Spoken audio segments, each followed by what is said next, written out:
This channel does not promote any violent, harmful, or illegal activities. All content provided by this channel is meant for an educational purpose only.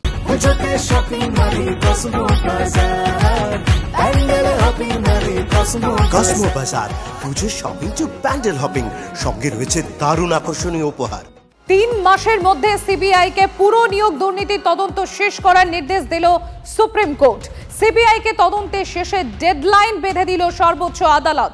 Srabanti রয়েছেন আমাদের সঙ্গে। শ্রাবন্তী, তাহলে এরপর কি হবে? আর supreme কোর্টের তরফ থেকে নির্দেশিকা কি দেওয়া হয়েছে, কি পর্যবেক্ষণ সুপ্রিম কোর্টের? সম্প্রতি একাধিক পুরো নিয়োগ দুর্নীতি হোক বা সেটা শিক্ষক দুর্নীতি নিয়োগ হোক, আর সিবিআইকে বারবার প্রশ্ন করেছে শীর্ষ আদালত যে কবে তদন্ত প্রক্রিয়া শেষ হবে। অয়নশীল জামিন চাইতে এসেছিলেন শীর্ষ আদালতে, সেখানে অয়নশীলের আইনজীবী মিশা রোহিতকে তিনি স্পষ্ট জানান যে 17টি পুরসভা নিয়ে দুর্নীতি হয়েছিল, যার মধ্যে মাত্র 4টি পুরসভার দুর্নীতি শেষ করতে পেরেছে সিবিআই। তাহলে আর কবে এই 17টি পুরসভার দুর্নীতি শেষ করবে? কারণ এত দেরি করে এত স্লথ গতিতে এগোচ্ছে সিবিআই যে তার যে মক্কেল রয়েছেন অয়নশীল, তার সমস্যা হচ্ছে তিনি জামিন পাচ্ছেন না।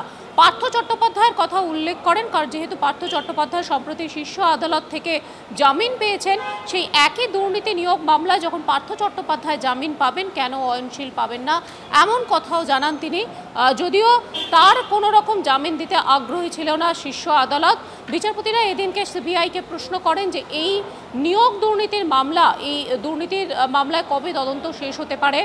সেখানে তারা সময় বেঁধে দিয়েছেন।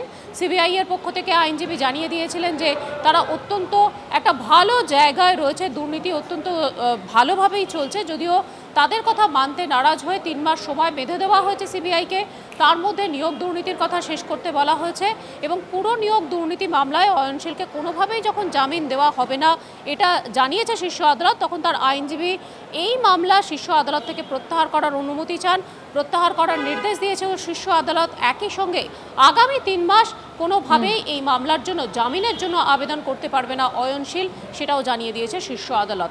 ধন্যবাদ শ্রাবন্তী।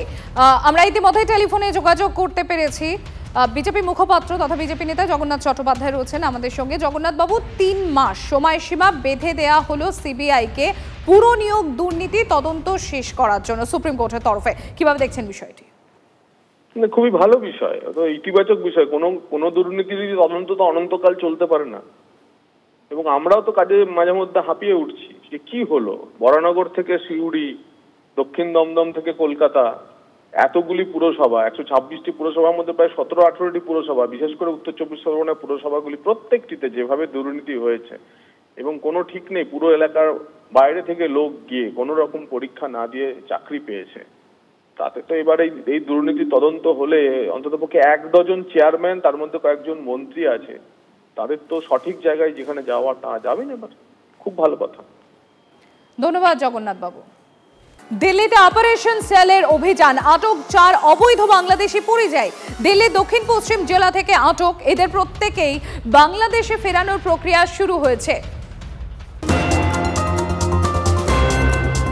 এদিকে পাঞ্জাব সীমান্তে বাহিনীর অপারেশনে বড়সড় সাফল্য। পাঞ্জাব সীমান্তে পাকড়া অস্ত্রসহ দুষ্কৃতী দল। পাকিস্তান থেকে বিপুল পরিমাণ অস্ত্র ঢুকেছে বলে অনুমান। স্লিপার সেলের কাছে অস্ত্র পৌঁছে দেওয়াই ছিল লক্ষ্য।